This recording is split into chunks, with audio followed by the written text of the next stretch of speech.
Este programa, Historias de Gente Común, porque todos tenemos una historia, cuenta con el apoyo de las siguientes empresas rosarinas.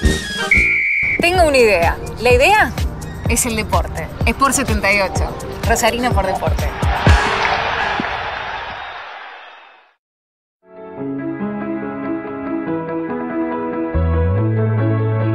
En el 2001 me quedé sin trabajo, con 44 años, fue durísimo y tuve que volver a empezar. Por intermedio de los medios escuché lo que ofrecía la municipalidad, un microemprendimiento, me capacité y de esa manera llegamos a conseguir la maquinaria y el apoyo de la municipalidad para el tema de la carpintería.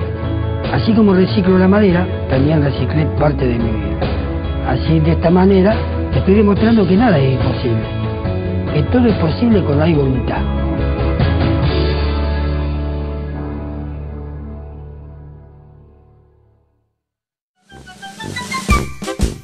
¿Cómo le va? ¿Qué dice? Esto es Historias de Gente Común, porque todos tenemos una historia. En este caso la de Carlos Alberto José Ferroni. Así dicho, es uno más. Y es cierto, es uno más. A poco que entremos en su historia, advertiremos que es uno más, pero que tiene lo suyo. Porque de eso se trata, de armar un perfil de la región, de nuestra región, a través de cada uno de sus hombres. Parecido y diferente. Esta es la historia de Carlos Alberto José Ferroni. Señor director, primera parte, ahora. Bueno, ¿cómo es el nombre completo? Carlos Alberto José. Carlos Alberto José, ¿por qué tres nombres? Claro, mi mamá le gustaba Carlos Alberto.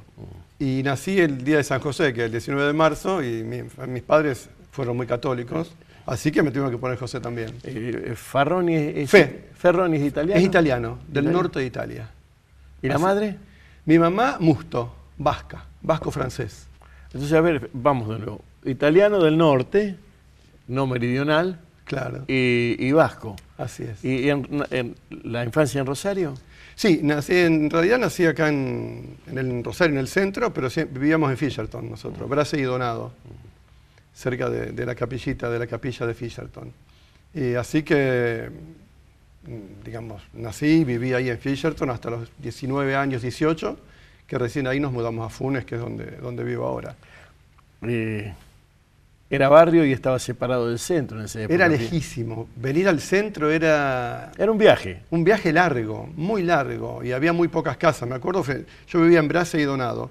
Frente a mi casa había una canchita de fútbol, que me acuerdo que nosotros mirábamos los partidos de mi casa, nos dejaban, éramos muy chicos, y ahí jugaba Menotti, porque también vivía en Fisherton. Sí.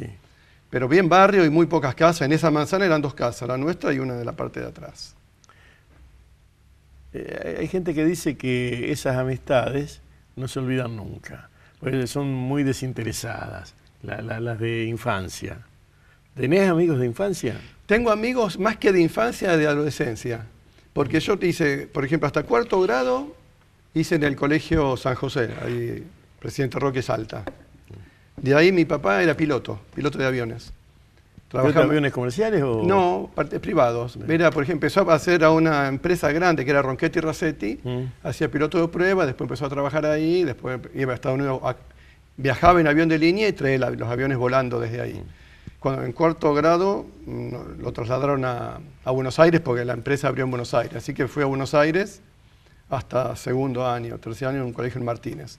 Después volvimos y bueno, terminé en el colegio Cristo Rey. Pero en realidad amigos tengo de Fisherton de los 17 y 18 años y tengo 2 o 3 de Buenos Aires de esa primera parte del secundario. Y después me quedaron algunos amigos del servicio militar, que yo siempre hago una broma porque nos reunimos todos los años, pero en realidad empezamos a reunirnos 55. Yo tengo 60 años, sí. Y de los 55 ahora quedamos 42, 43, pues se fueron muriendo. A mi hijo le digo, este año vamos a hacer cuántos menos somos, porque es algo normal. Pero me quedaron amigos de las distintas etapas de mi vida y por supuesto 2 o 3 de la universidad. ¿Y qué te dicen? Carlos, Pelado, Flaco? ¿Cuál es el sobrenombre de barrio? No, de barrio me decían Carlos. En el barrio me decían Carlos. Los amigos del servicio militar me decían Argentino. porque yo insistía con que el soldado tiene que ser argentino, entonces me mandan al argentino. Sí, depende de los distintos lugares. apodos así, pero... Y de chico me decían gaucho porque me peleaba con todo el mundo. Era muy peleador en el primario, en el secundario. En los colegios de varones, de curas de antes, era pelear. Todos los recreos era pelear. Después no, pero... ¿Pelear para sobrevivir o pelear para la ubicación? Y era de todo un poco. Era medio como... Yo para los deportes siempre fui malo. Tengo alguna experiencia muy linda, pero siempre fui muy malo. Pero me gustaba. Así que o no me peleaba en el equipo y me peleaba, o jugaba mal y me peleaba. ¿El fútbol? Sí, fútbol y tenis. Me gustan los deportes, pero soy malísimo para cualquier deporte. Pero insisto. Bueno, el espíritu ahí es lo que vale en eso. Sí, a mí me gusta no competir. sé que seas profesional, ¿no? Claro, no, me gusta competir. Por supuesto que me gustaría ganar siempre, pero hago todo lo posible por ganar, pero pierdo generalmente en el deporte. Me decís que era una aventura venir al centro, que ¿en tren o en el AVE o el 202? Primero era la B negra y la B roja. Una entraba... La que entraba era la roja, que iba hasta Donado, y eso tomábamos nosotros. Mi papá tenía un autito, que era menos lo que andaba que lo que andaba, pero en general como era tanto programa, ese día el auto andaba y veníamos todos. Nosotros somos 9 hermanos. 9 hermanos. 9 hermanos. ¿Sos mayor, menor? ¿Cómo es? Yo soy el número 3, el tercero. Entonces era todo un... La vasca francesa crió 9 hermanos. Espectacular. Una mujer extraordinaria, mi mamá. Espectacular. Se murió hace 4 o 5 años de un cáncer de colon. Pero realmente yo le cuento a mis amigos también, todos los días de mi vida, salvo cuando estaba en congresos afuera, que voy 3 veces por año, terminaba mi día era tomar un café con ella. De donde estuviera, a las 2 de la mañana, a las 12 de la noche, a las 10, re amigos. Era una persona, yo te diría, la palabra teórica, académica sería sabia, pero en realidad era viva. ¿Viste? Una mujer viva, una mujer que había pateado cordones, que con los varones hablaba de fútbol y conmigo cuando era chico luchaba, jugábamos titanes en el ring. Y después me preguntaba cómo me iba con mi novia, después charlábamos cómo me iba en la facultad. Espectacular. Imborrables recuerdos de todos los hijos, ¿no? ¿Te distinguía? No sé, para mí sí. Mi papá era piloto, como te digo, y era como la Argentina, viste, a veces espectacular por un lado, a veces espectacular por el otro, vendiendo aviones. Llegó un momento que mi papá tenía 10 aviones de él, era espectacular. Otras veces teníamos un auto de casualidad. Y nosotros, ella amortiguaba las cosas de tal manera que por ahí uno no se daba cuenta. Pero en los momentos que le iba bien, yo estaba en la facultad, entonces le decía a Richard, me va a dejar unos buenos mangos, le digo, porque un avión para cada uno. Y él me decía rubia a mi mamá, le decía, con la rubia no le vamos a dejar un peso. Y en ese momento era imposible, porque teníamos 2 o 3 casas, 2 negocios que funcionaban muy bien. Se las ingenió de tal manera... pero vos sabés, tenía un socio en Córdoba y le regaló la otra parte y así hizo. Dejó solamente la casa que vivían ellos y esa casa sí me la dejaron a mí. De palabra que quedó, pero esa sí me la dejaron a mí. Y bueno, era entonces totalmente distinto el diálogo con tu viejo. Mi papá el tema con mi papá fue un tipo inteligentísimo y que me puso algunas pautas que me sirvieron muchísimo. Pero era extremadamente legalista. Él tenía razón siempre el maestro, siempre, aunque no la tuviera, tenía razón siempre el profesor, siempre tenía razón el policía, siempre tenía razón, y yo no fui así desde muy chico, con mi mamá me llevaba mejor porque mi mamá es como me entendía. A mí mi mamá nos vestía a la mañana, nos ponía un delantal impecable, me decía, Carlos, a mí me interesa que entres así al colegio, como vengas no me interesa. Y me decía, el que pega primero, pega 2 veces. Esa era mi mamá. Mi papá... Si me iba a buscar y le decían que me había peleado, me ligaba un reto desde el colegio hasta Fisherton. Pero, ¿qué le había tocado una vida dura a tu vieja? Sí. Mi mamá, el padre, le iban bien económicamente, el padre jugaba y perdieron todo. Entonces, ¿Me repetís el apellido? Musto. Domingo Musto, era él. Como el pintor. Como el pintor. Era medio tío de ella. No sé, eran muchos hermanos también, se llevan muy bien. Se llevaban muy bien, se llevaron muy bien siempre, pero no sé, es como que con los varones era un varón, con las mujeres la aconsejaba, nos cuidó muchísimo, pero de una manera que era tu amiga, pero recta también, ¿no? Las cosas. No te hago hermano de 8 hermanos. Y vos sabés que fue así, incluso me ocupé mucho, por ejemplo, los 2 más chicos, uno de los más chicos trabaja conmigo, yo le llevo 20 años, el más chico de todos, soy el padrino. Y por supuesto yo le buscaba el colegio, yo lo iba a llevar, elegía el colegio. Y una vez yo estaba rindiendo, lo fue a buscar mi papá al colegio La Salle. Y los compañeros, Cristian, te vino a buscar tu abuelo. Y él se agarró a piña, no lo habían visto nunca. Pensaban que yo era el padre. No, sí, en general me ocupaba así, con onda, con tranquilidad, pero ellos eran bastante más grandes que el más chico. Había calles de tierra en Fisherton en esa época. Sí. Había 4, después hubo 4 calles pavimentadas nada más. La nuestra era de tierra, por supuesto. Sí. Y el tren que llegaba a Antártida, Argentina. Exactamente. Y paraba en Donado también. Claro, tenía paradita. Hay una paradita corta en Donado. Y a veces cuando me venía con mi padre al centro, veníamos en tren. Pero que lo tengo, me acuerdo porque fueron muy pocas veces. Pero en general cuando había que venir sin auto era en colectivo, en la B roja. Que daba toda la vuelta hasta el Jockey y agarraba por Córdoba de vuelta. Que eran 45 minutos. ¿Y cómo era el centro de Rosario? Claro, para mí que vivía como si fuera en el campo era mucho, pero los recuerdos que tengo me acuerdo perfectamente de que anduve en tranvía un montón de veces que me encantaba. Tenía una tía mía que vivía acá en el centro, en Suipachi y Richieri, donde me hospedé para hacer el preuniversitario 3 meses. Ella me llevaba a andar en tranvía y recuerdos que tengo es del tranvía, de Casa Tía, de Gati Chávez, de esa época, y después sí, que no existían los semáforos. Yo le contaba el otro día a uno de mis hijos, no me acuerdo a quién, le digo, no existían los semáforos. Sí había cada tanto un policía con las mangas blancas, pero lo que tengo era que siempre era lindo porque nos llevaban o a un restaurante o a desayunar o a tomar la merienda a algún bar, que era todo un programa. Pero era como que Fisherton era el campo, era más lejos que Funes ahora, mentalmente. Claro, estaba de Provincias Unidas para allá. Había inclusive campo, ¿no? O sea, claro, no, seguro. Había algunas casas y espacios sin poblar y casas y espacios sin poblar, sí.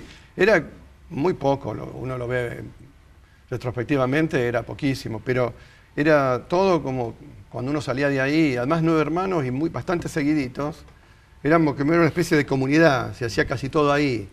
Los cumpleaños festejábamos entre nosotros, un amigo de cada uno, ya éramos 20, así que no había mucha vuelta. ¿Hay una comida que te acuerdes de tu vieja? A mí la comida que hacía, mi mamá no era sofisticada, pero hacía 2 o 3 comidas, el pastel de carne, por ejemplo.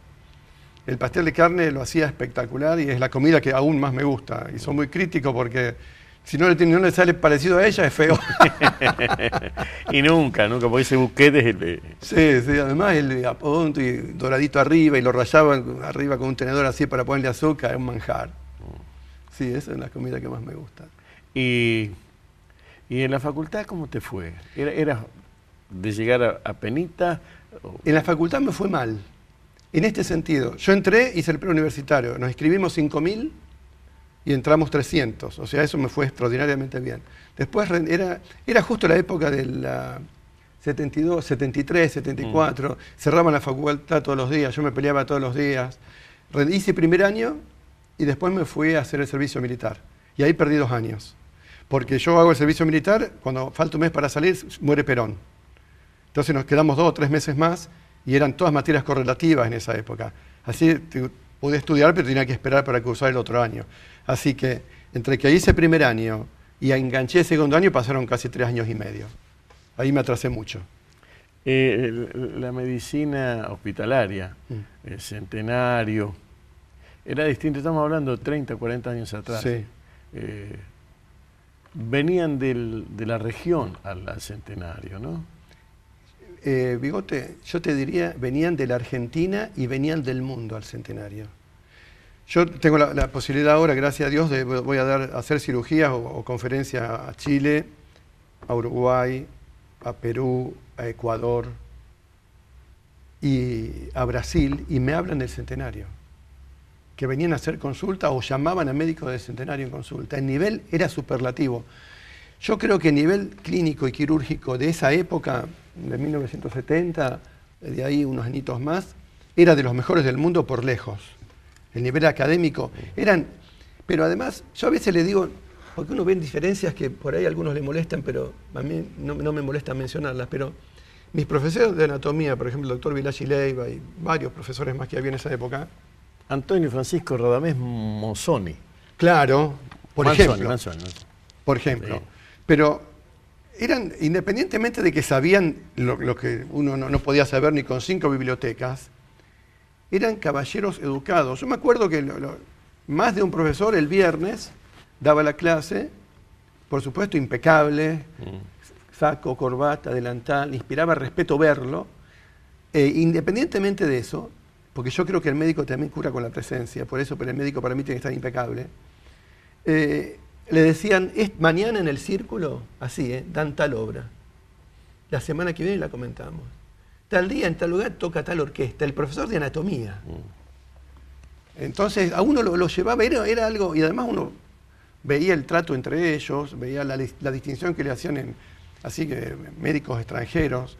Realmente eso fue maravilloso lo que pasó en esa época. Se perdió. Absolutamente. Absolutamente. Yo tengo varios maestros en mi profesión, en mi especialidad. El doctor González de Cerro, que falleció, el doctor Carlos Gallo, que gracias a Dios vive, y le agradezco tremendamente porque me enseñó un montón. Yo estudio un montón, me dedico 12 horas de mi vida a la oftalmología, y yo no voy a saber lo que sabían ellos.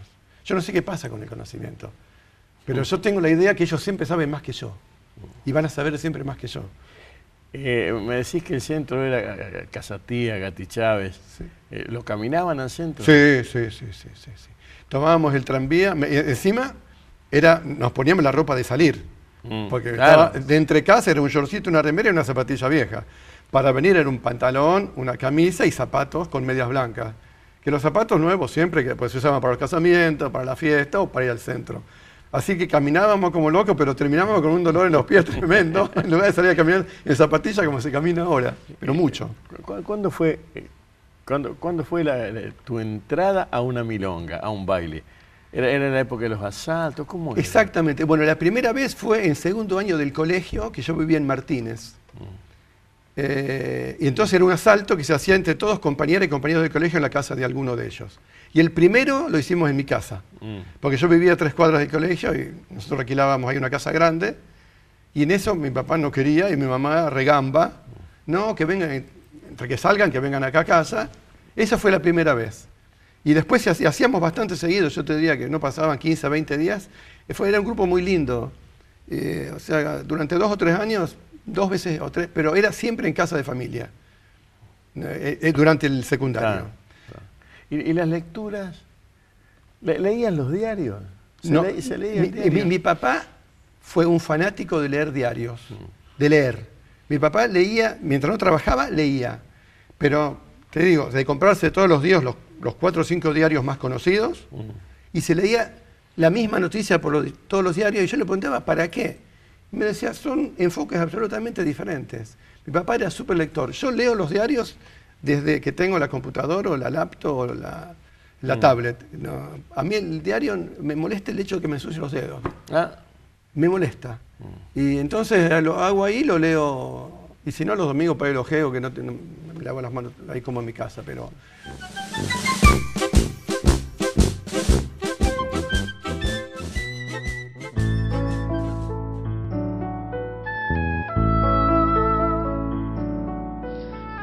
quiero que me mire si no sabe que no soy uno más entre los muertos. No quiero que me mire si no sabe que mi vida está en sus ojos, justamente. No quiero que me mire quien ignore que al mirarme yo creo y me levanto por encima de la gente, que tengo voces y subo y toco el cielo y vengo y aquí estoy porque me miran. Yo soy el monumento. No quiero que me toque si no sabe que soy de dura piedra de otros tiempos. No quiero que me toque si no sabe que es preciso latir por esos dedos. No quiero que me toque, se ha olvidado que al tocarme parezco un trozo de madera, un barco y una vela, un tren, un avión, que voy corriendo, que resurjo en latidos de amores que me tocan. Yo soy el monumento. Yo quiero que se sepa que nunca estuve quieto. Yo quiero que se sepa que sigo siendo un sueño. Yo quiero que me mire igual, que fuera un cielo, el cuento que contaban del sol y los cuadernos diciéndome en sus versos que soy una bandera, que soy una esperanza como la vez primera.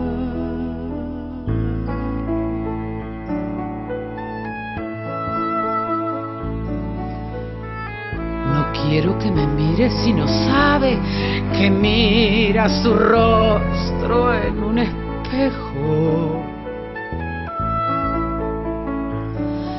Yo quiero que me mire recordando que soy como la gente.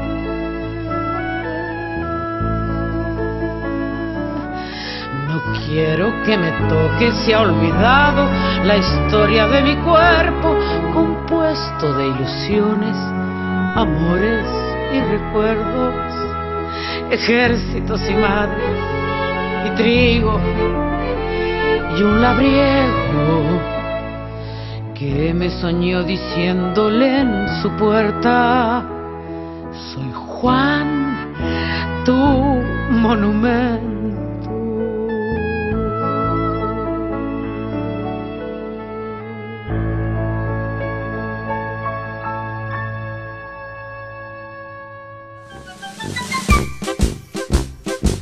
Segunda parte de la historia de Ferroni, podría decirse el doctor Ferroni, y la reivindicación de un Fischerton rural, porque de ese modo lo explica, no dice esa palabra.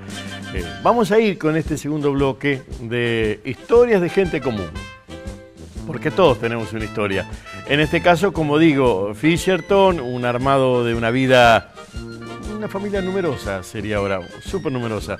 La reivindicación de la madre también. Un juego familiar del que creo que estamos alejándonos. Y algo de eso vamos a hablar también con Carlos Alberto José Ferroni. Historias de gente común. Porque todos tenemos una historia. Segundo bloque, señor director, ahora.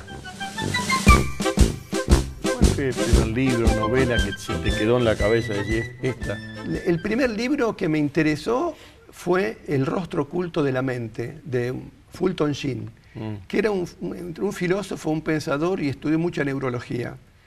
Y me quedó muy, digamos, me dejó raíces, porque medio que la conclusión es que poco se sabe de lo que pasa en la mente, pero que uno en gran parte puede proponérselo, o que con lo que uno tiene en la mente puede lograr muchas cosas de las que desea. ¿Cuándo fue la primera vez que...? Bueno, te fuiste de Rosario ahí, sobre el primario secundario. Sí. ¿Y añorabas algo que decís, bueno, voy a volver a Rosario por tal cosa, por tal otra?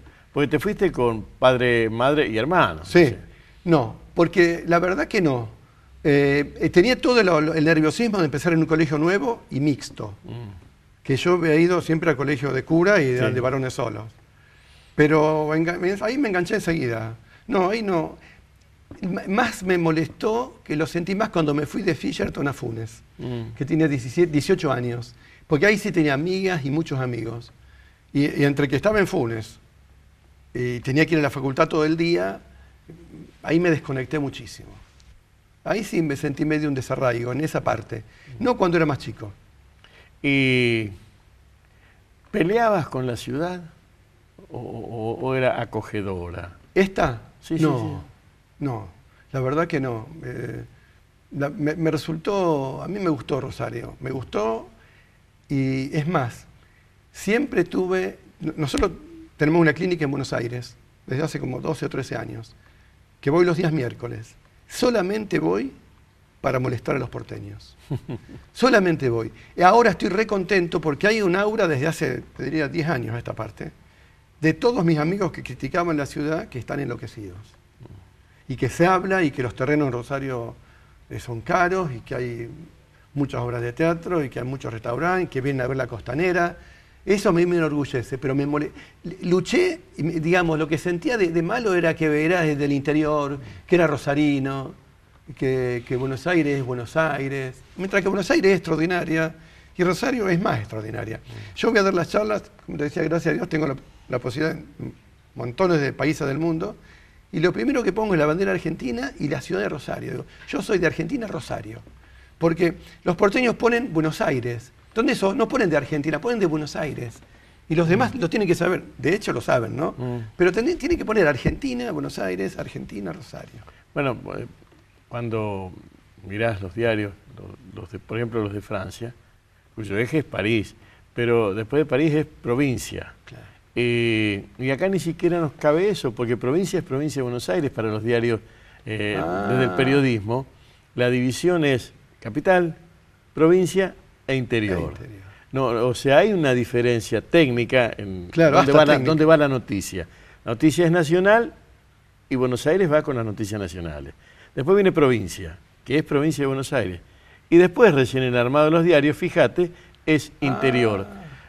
Para la capital de nuestro país, para Cava, como le dicen ahora, sí.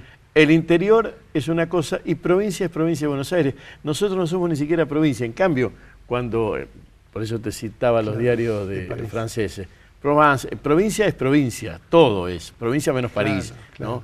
O sea, acá estamos peor todavía. Digo. Exacto, tenemos una escala más. Pero tenemos algo para seguir luchando. Sí, me decís que tenés más amigotes de Martínez. ¿Qué nombre de los amigos o de las amigas o de los vecinos de Fischerton? Decís, bueno, todavía me acuerdo de Don Pascual, todavía me acuerdo del Beto. No, me acuerdo mucho, de Fischerton me acuerdo mucho.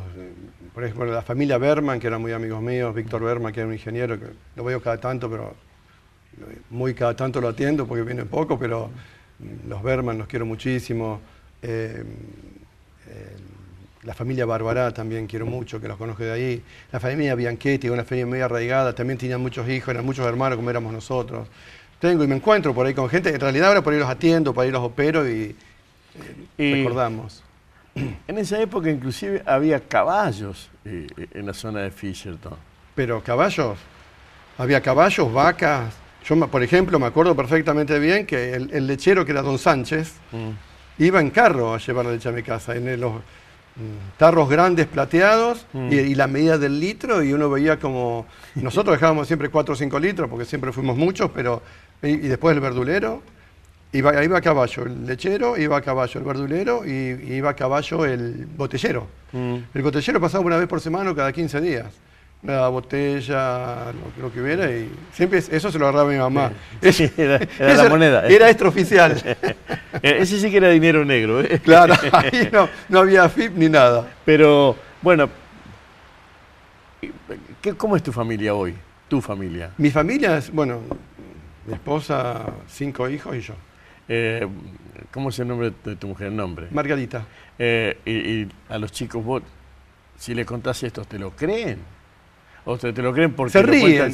Porque lo cuenta el viejo, digamos, ¿no? No, que cuando sale el tema, porque además mi esposa nació en Funes, que era peor todavía, porque Funes era todo barro. Sí. O sea, yo tengo un amigo, un conocido, el vasco, en Atarriaga, que vivía nació en Funes, pero en un tambo, porque era un vasco, claro, un viejo tambero. Él venía con el caballo, en pelo, hasta el alambrado. Ataba el alambrado, esperaba la L y se venía a estudiar al centro, y cuando volvía a la tardecita buscaba el caballo. Claro, es de película. Claro, vos contás eso y decís, bueno, es posible, porque estamos hablando de Funes, que hoy es un negocio fenomenal de fin de semana, más gente que vive, y prácticamente es una ciudad, pero si la pensás, está casi unida con Rosario. Sí, cada vez está más unida. Ahora está la última parte que quedaba entre el aeropuerto y la Rosa Ludueña, y cada mañana que pasa hay una construcción nueva. Bueno, si te acordás de aquella época, el tren que hacía Rosario Central, Rosario Norte, Cruz de Alberdi, la parada de... ¿De Donado? No, sí. Ludueña. Ludueña. Ludueña. Parada de Donado, Argentina, la parada del apeadero Blas Vargas, que era el del aeropuerto. Ah, y después venía Funes. Bueno, pero en toda esa zona, desde el tren, vos veías que era la tierra muy salada, mucho salitre. Decía, esta tierra es un clavo bárbaro. Y después toda esa tierra se urbanizó. Sí, en realidad es así, ¿no? Sí. Pero en la parte donde está el pueblo y Sí, donde es empieza alta, la curva, eso es bien alta. Ese es alto. Y sí, sigue sí. bien alta hasta casi el límite, antes del límite con Roldán. Eso es bien alto. Se inunda, empieza a inundar, a ser un poquito baja donde está el country de Roldán. Sí, de Funes. sí. ¿Ahí en qué año te fuiste para ahí? Más o menos. 1972. ¿1972? O sea que los años duros los pasaste ahí, de ahí para Sí. acá. Encima, venir a la facultad, que era venir, a veces me iba a tomar el tren y a veces tomaba la L, que la L pasaba cada hora y media Sí, y la sí. mitad de las veces se paraba por el Sí. trayecto. Después ya, bueno, pues conseguí un autito, empecé a hacer un autito, una motito. Nunca me gustó demasiado el colectivo, pero cuando había época que teníamos un solo auto. ¿Y qué calle de Rosario? Si vos decís, bueno, cierro los ojos, ¿qué calle de Rosario te acordás? Me acuerdo mucho Urquiza porque vivía la mamá de mi mamá y esta tía que te digo, Noemí, que... Esa me dijiste Suipacha. Suipacha es entre Richieri y, digamos, ella vivía Urquiza entre Suipacha y Richieri. Como muy cerca de la facultad. ¿Esa es la zona que te acordás? Sí, porque de ahí me dejaba mi papá con el auto, lo que fuera, y ya empezábamos a ir caminando con mi tía hasta el centro.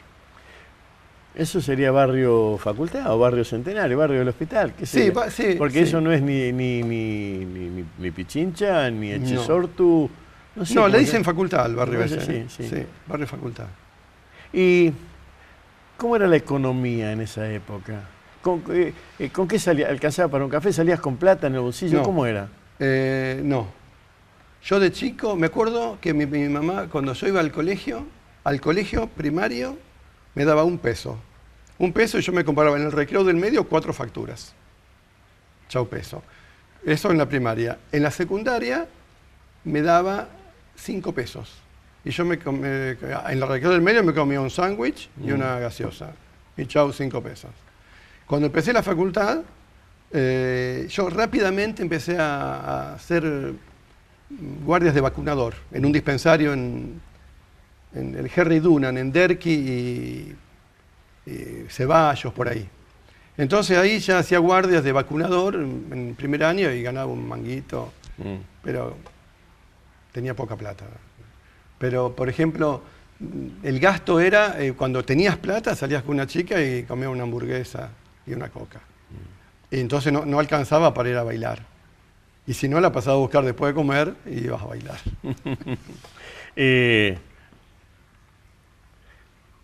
¿Novias de adolescencia? Uy, si llega... No. No, novias... Digo, había una barra que se juntaban Sí. y de ese modo había esos noviazgos circunstanciales, te quiero para siempre, pero al año que salió, el siguiente, chao. Sí, eso era muy frecuente.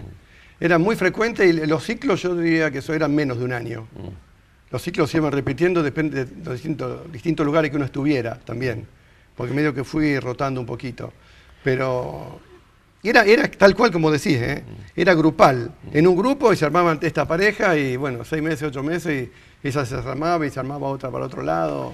Hay un cambio generacional muy importante que no depende de nosotros, sino depende, si querés, de McNamara, de la década del 60 y de las primeras pastillas anticonceptivas.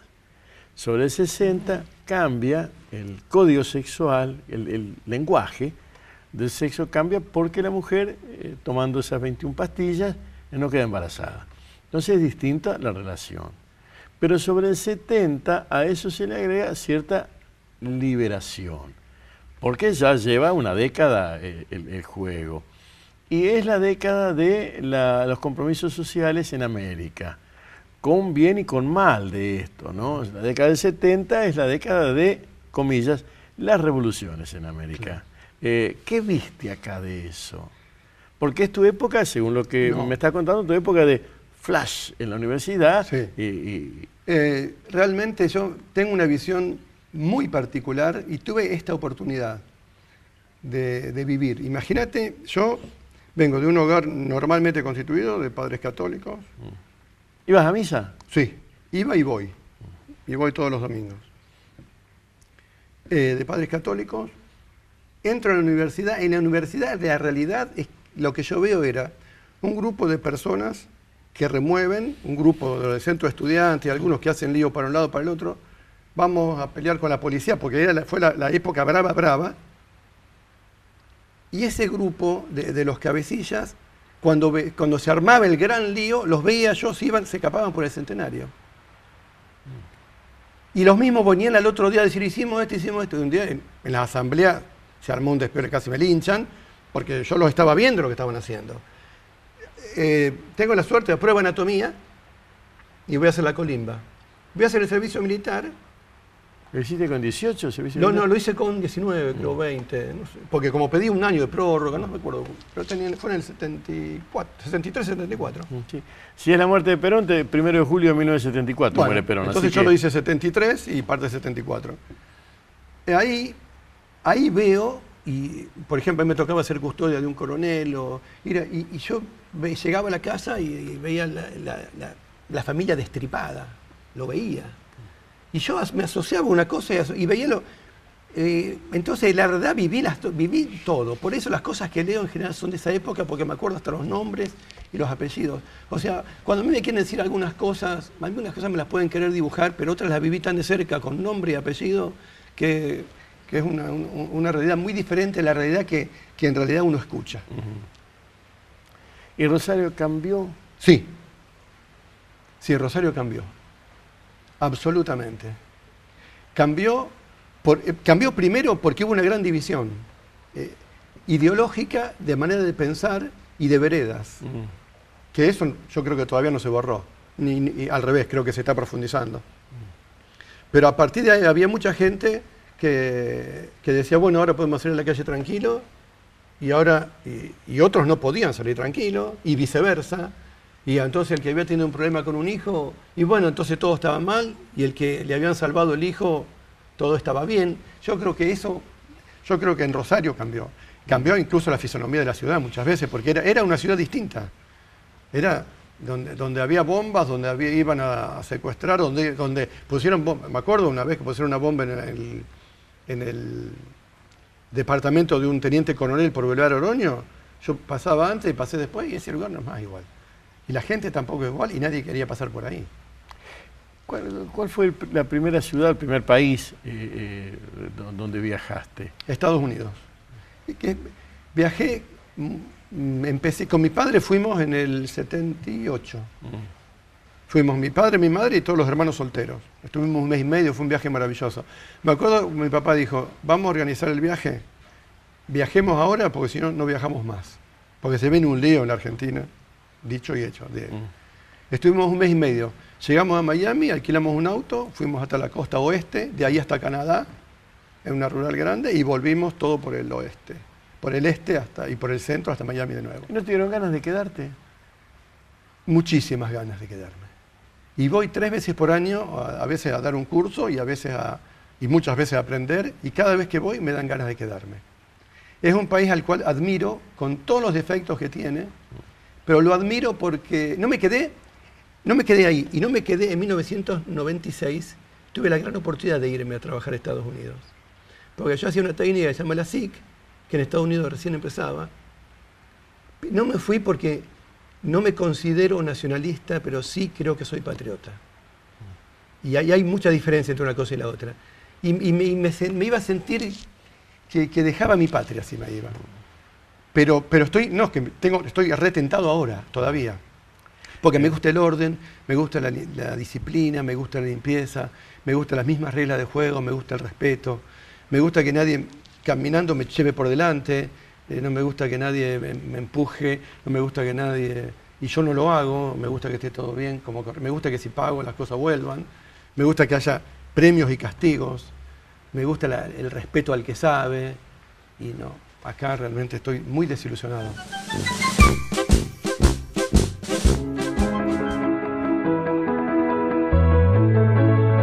Y hace unos años estaba perdido, pasaba mucho tiempo en la calle con mi mamá preocupada.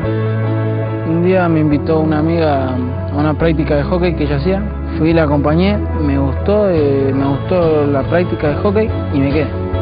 Siempre en las prácticas llego cansado a mi casa, no salgo más, mi mamá se preocupa menos, ahora estoy mejor. Con el esfuerzo y el tiempo dejé de hacer cosas de grande, dejé de estar en la calle y volví a hacer cosas de chico, volví a jugar.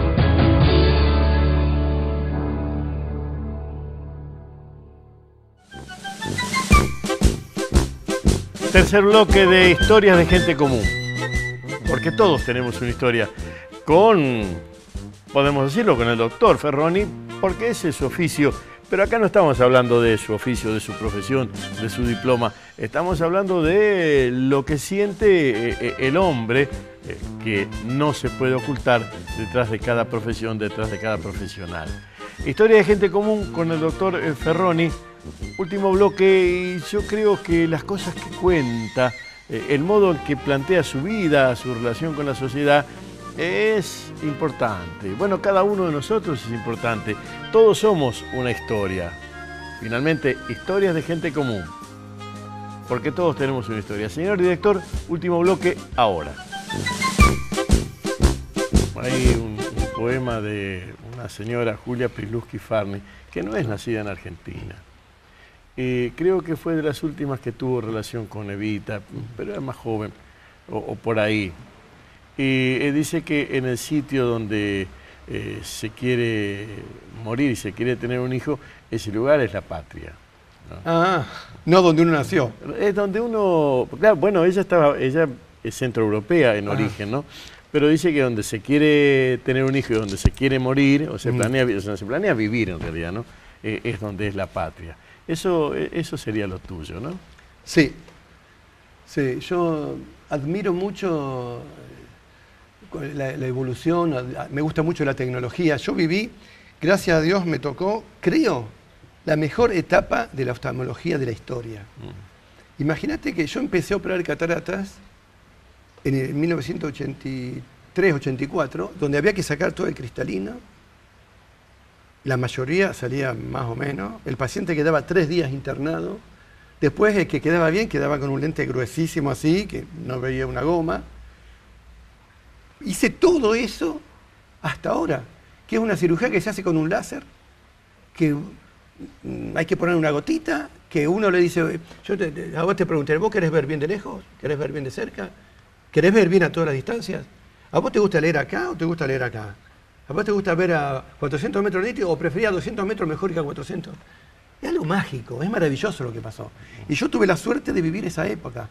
La época que yo para calcular un cristalino tenía que hacer cálculo con una computadora, y ahora hay una máquina que mide 4 millones de variables y le hace un cristalino para esa persona.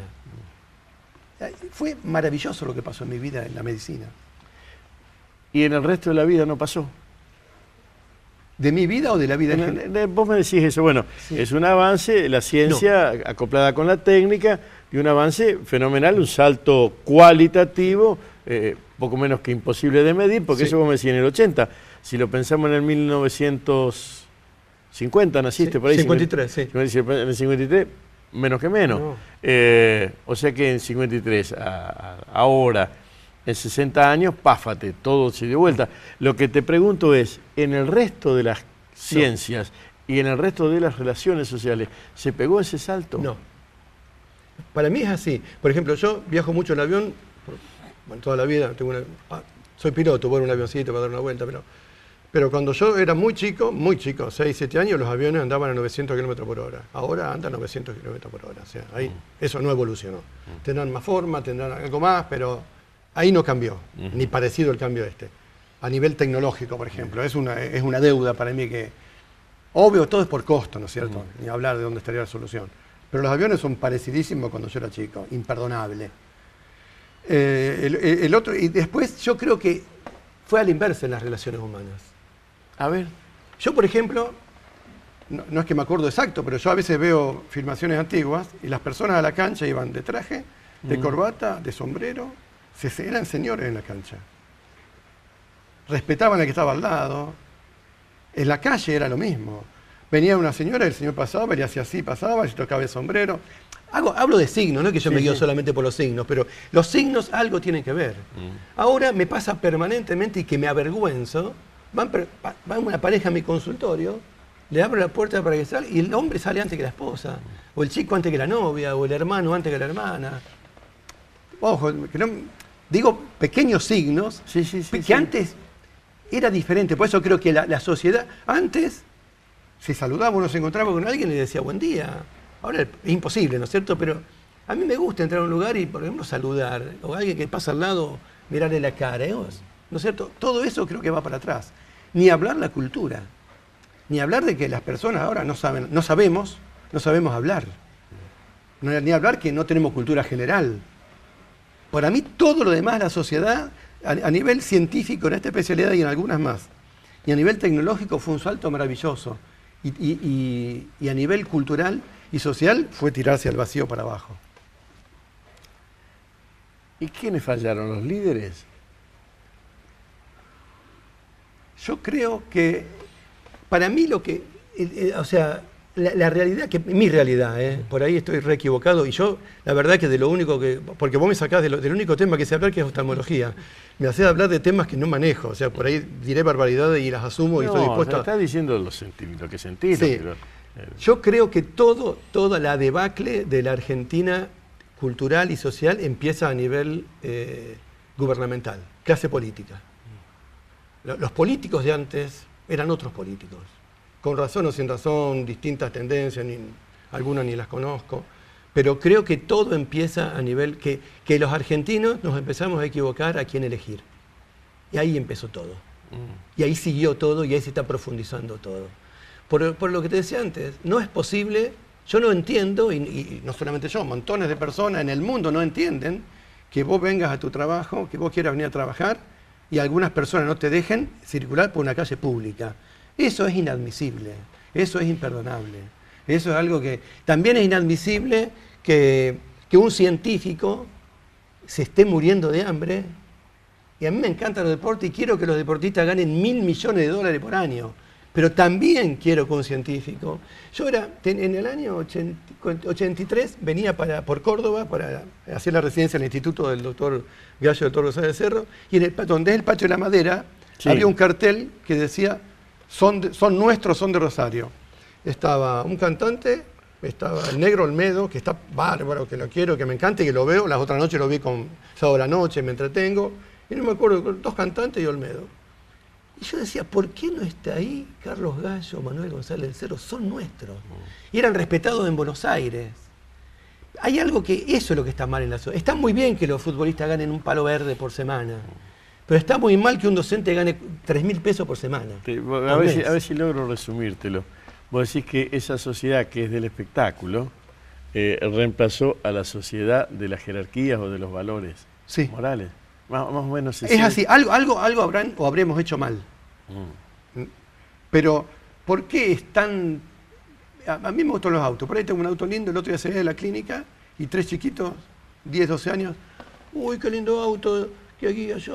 Uy, ¿cómo hiciste? Estudié, le digo. Flaco, estudié el primario, el secundario, fui a la facultad, trabajo 12 horas por día. ¿Vamos a dar una vuelta? Lo llevo a una vuelta a Manzana y le metí en la cabeza porque que vean que también estudiando se puede tener cosas lindas y trabajando se puede tener cosas. Porque lo que se muestra, además de los deportistas, se demuestra el partido. No se demuestra 10 horas por día que se entrenan, que se lesionan, que el 90% no llega. Entonces es un exitismo irreal.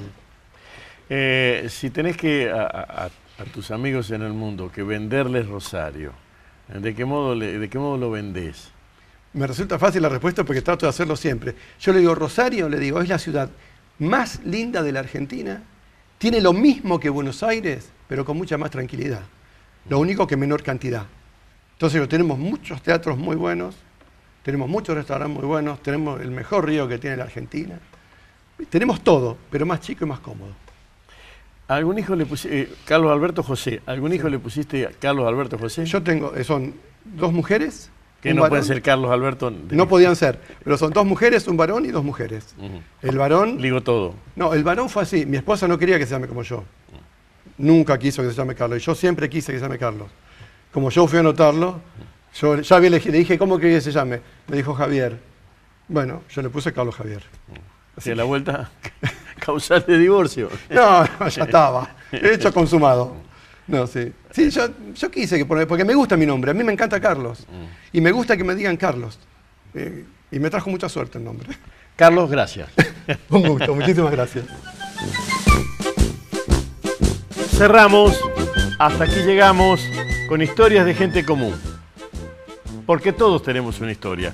En este caso fue la de Carlos Alberto José Ferroni. Parecido y diferente. En 7 días volveremos y plantearemos lo mismo. Tratar de armar el perfil de la región a través de cada uno de sus personajes, de las personas que aquí viven, que aquí vivimos, como usted y como yo. Un beso en la frente, hasta la próxima, gracias. Este programa, Historias de Gente Común, porque todos tenemos una historia, cuenta con el apoyo de las siguientes empresas rosarinas. Tengo una idea. La idea es el deporte. Sport 78. Rosarino por deporte.